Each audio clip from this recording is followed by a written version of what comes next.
We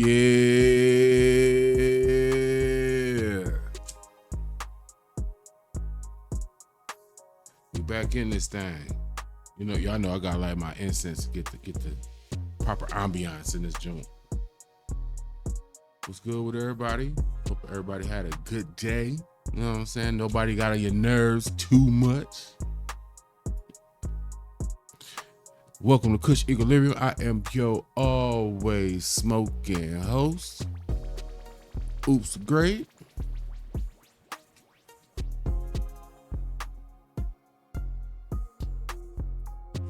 Ooh. Today we got to talk about. I don't know if it's accurate to say the person everybody loves to hate, but we gonna have to talk about Aka Smitty, Aka whatever. Absol smacked him across the face with a bar and he got upset. So we got to talk about it. It ain't gonna be a long talk because he ain't worth a long talk. But it gives us a chance to, you know, chop it up, smoke, talk a little ish. Like, comment, subscribe, all that good stuff. You know what I'm saying? Let's take care of the business now. So that way we keep the YouTube police outside while we smoking, drinking, and kicking and doing what we do here. They stay outside. Yeah, we don't really want them coming in the party. Ask who house is this? You know? Let me get my ears on. Let me put my ears on. Because apparently Akademiks had a whole crash out. Like he went there with it. So let's check this out.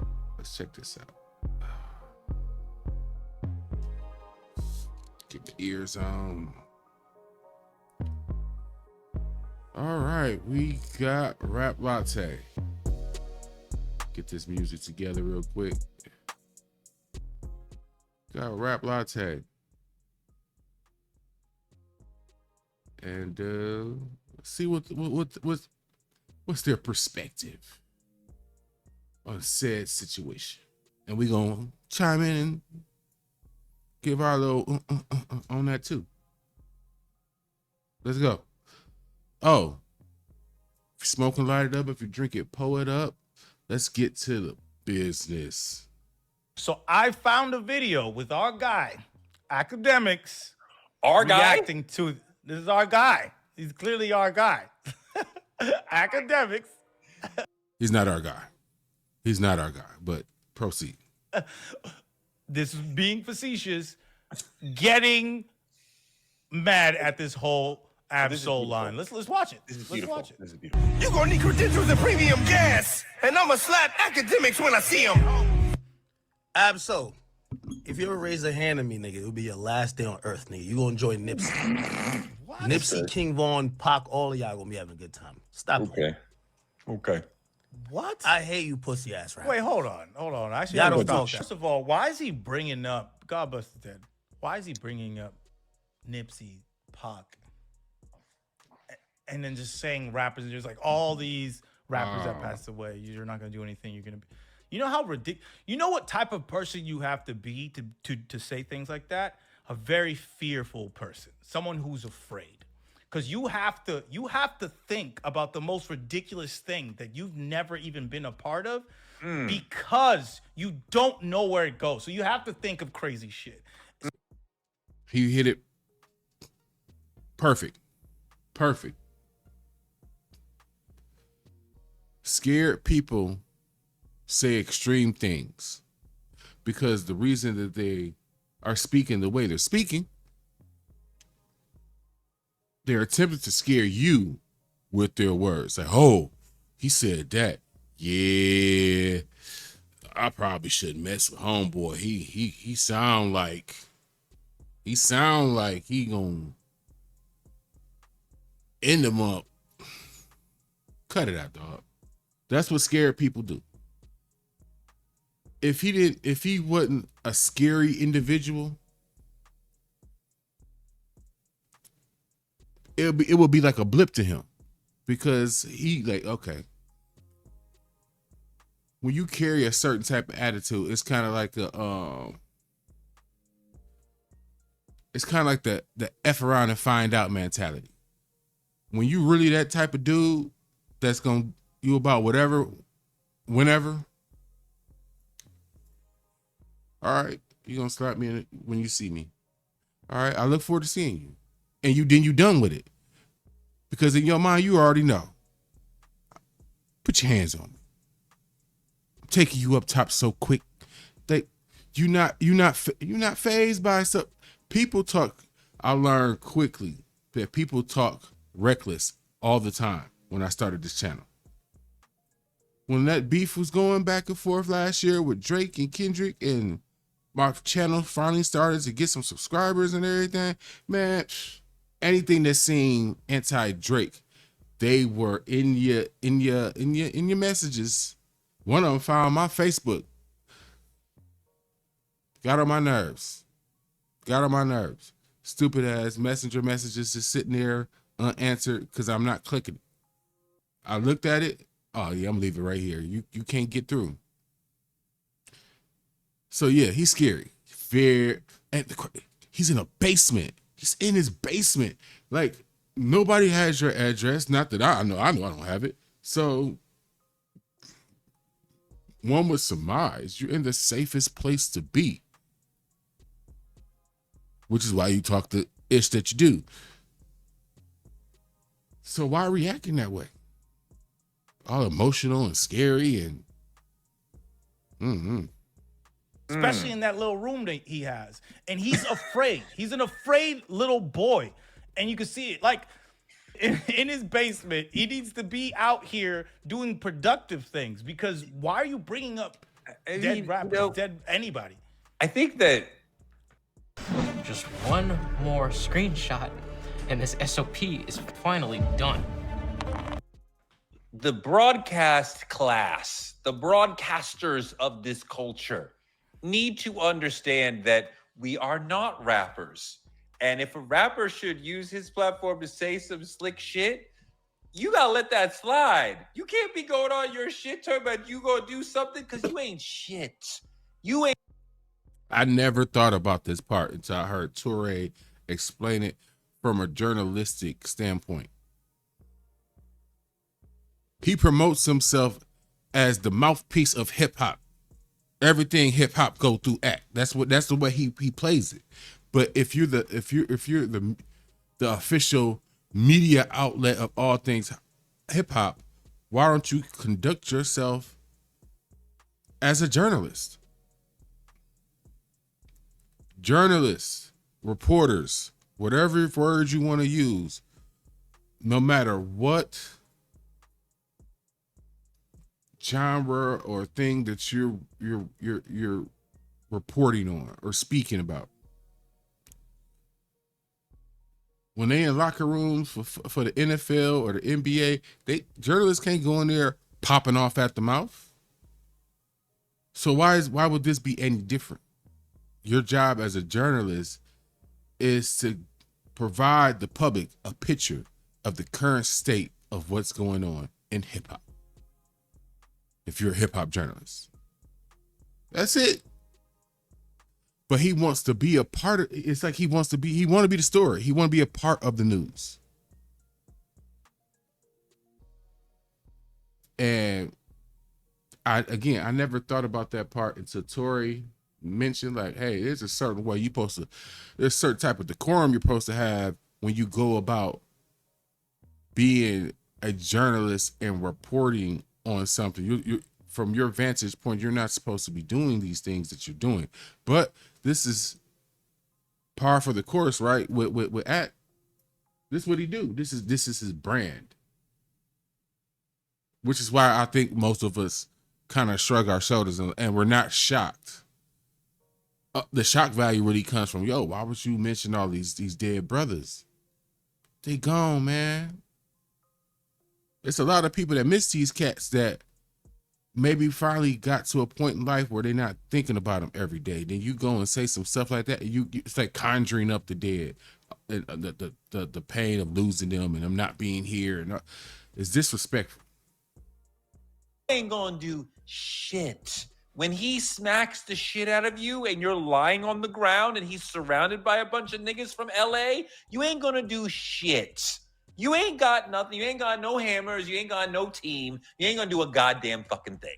So shut the fuck up and take it like a badge of honor that a nigga would think to get on a record and say, I'm gonna smack you. Because I would take that as like, wow, like a nigga cared enough to say that about me. Like, you hate me that much? Like, that's fucking cool. Not like you gonna threaten a nigga back. Like, nigga. First of all, nigga, what are you stop. doing? If you feel like it's a false and empty threat, what are you doing doubling up and double down on an empty threat? They're all empty threats. Anything that you do on a camera online is an empty threat. Like it makes no sense. Like, why are you doing that? Because he wants to made portray him himself in a he certain made way. him have to own it now. Like, Absol, like that line could have just passed into the ether. But now if he sees him, he has to smack him. Because you fucking made you basically said, let's fucking do it. I'm gonna let this ride out a little bit more, but what he said about that part right there, as far as, in all honesty, and I get it. A lot of us don't like academics, but let's be honest. We kind of could have really just let this just go by like a blip, and none of us really would have said nothing because we kind of already know what homie is. So I don't think any of us would have been upset either way if he would have just like not said nothing or laughed at it or whatever. Like, if any way of handling this better, actually probably could have made act, if nothing else, look maybe a little bit better. At the very minimum, it's like, oh, look at that. At least he know how to handle himself in hip hop. Like, we kind of slapped you a little bit in the face with that bar, and you just, it just adds to the sensitivity level of him and people that he surrounds himself with. And I wouldn't be surprised if a nigga went and found you at the Toronto GNX show in order to slap you. In I order think to it's get funny that talking about Ab did what all of us wanted to do. I think it's funny that how he shot it out the Toronto show. He's like, that's the one I'm gonna go to because I feel safe there. I feel safe in Toronto. My guy Drake is gonna hold me down, even though That might be the saddest part out of all of this mess. Because now it's like, after all the back and forth and him and the harm you done had about Drake and him not ride with you as his mans and all this other, you picked Toronto? Why? Because the crew up there gonna make sure you nice and cozy?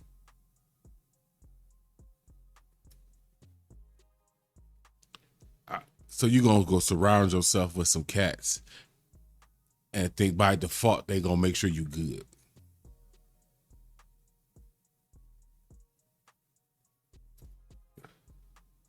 Let me picture this. Couple Toronto, little YNs or whatever. The entire security force of TDE, both official and unofficial. How y'all think that's gonna play out? That's a recipe for us to have another story to tell. I mean, cause trust me, that's not gonna go the way I think it's gonna go. You're gonna be in the news for a whole different reason, bucko. Settle down, little man. That man doing too much. I never met Drake. He's gonna hold me down in Toronto. I mean, like, who's the villain here?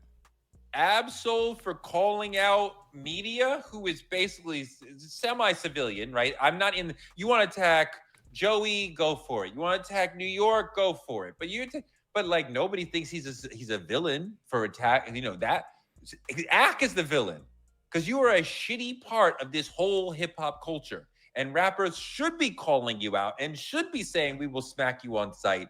And you really, really shouldn't feel comfortable going into the hip hop culture, like being at the GNX show, because a rapper should smack. Well, he doesn't go nowhere. He doesn't go anywhere. He shouldn't so that's go why nowhere.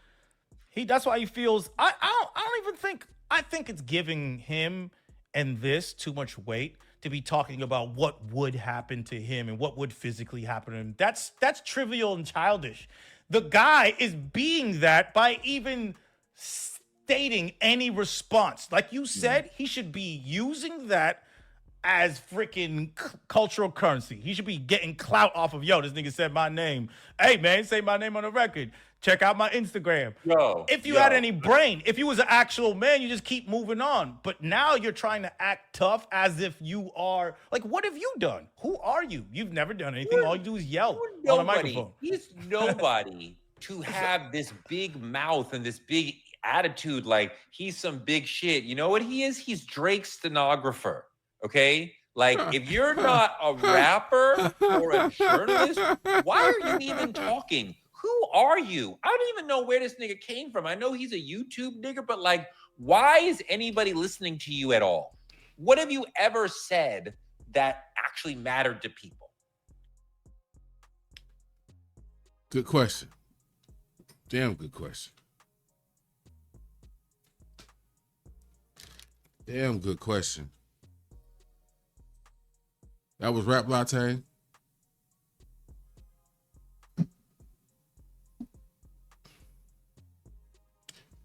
With I can't never remember his name. I know he's Toure. It's something green. I'm sorry.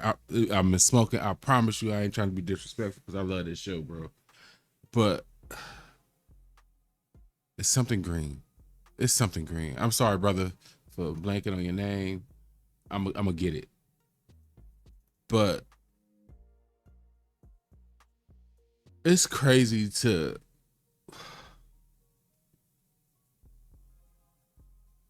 think that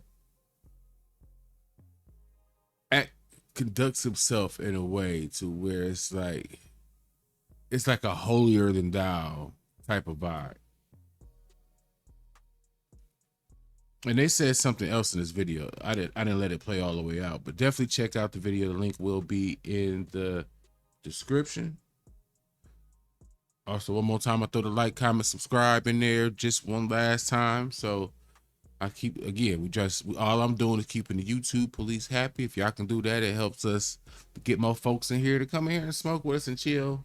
You know what I'm saying? Later on down the line, we find out they got Reggie packs. We kick them back. We'll kick them back out. But we got to get them in, then find out what they got.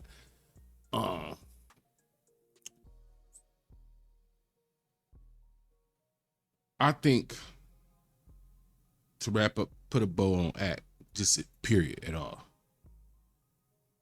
His time is coming. For one, he suffers from the same affliction that Drake suffers from. He's capped out his audience because of his content, because of how he conducts himself. He's capped out his content. I mean, his audience, so that mass of followers can only stay the same or get smaller. It will never get bigger. What Act benefits from and why he's swinging, he walk around like he's swinging big nuts. He made it to the YouTube space in that first wave. He a part of that group of people who assimilated itself well to YouTube and made something of it. And hey, again, no matter how we feel about it, we can't take it away from him. We can't take that away from him. But here's his issue is now the rest of the world is finally caught up to the perks of, depending on what type of personality you have, you can do very well for yourself on YouTube. And so the field is a lot bigger. And as more and more smarter people, more charismatic people, more people that have the feeling of the streets, a lot of different types of things that people look for when they watch TV. they're gonna be more and more willing to just not tune in to Act at all and leave him alone. So he has to be outlandish. He has to be shocking. He's surviving off shock value alone.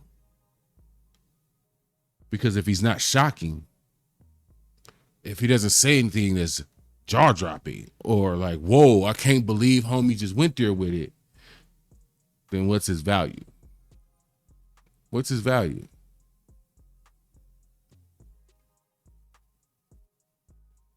And he lost the one thing that gave him a lot of value. On top of it, he had this access to Drake. And he rubbed our faces in it like you take a, just, it mush it. Just, he rubbed that, just, meh. He ain't got that card to play no more.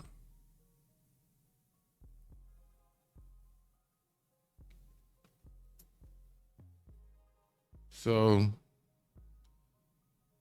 Act days are numbered. His reign of terror is not a if it will ever end. It's more like a when will it end?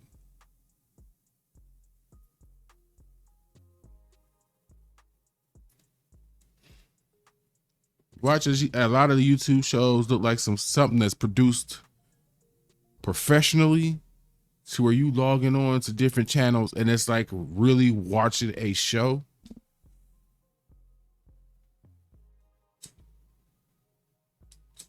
You ain't gonna have a reason for him.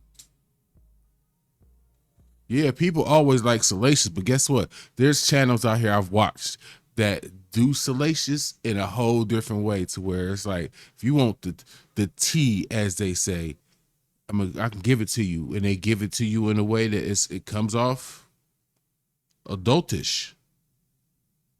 I still be wondering, like, yo, your channel just all about like gossip and stuff. But hey, whatever.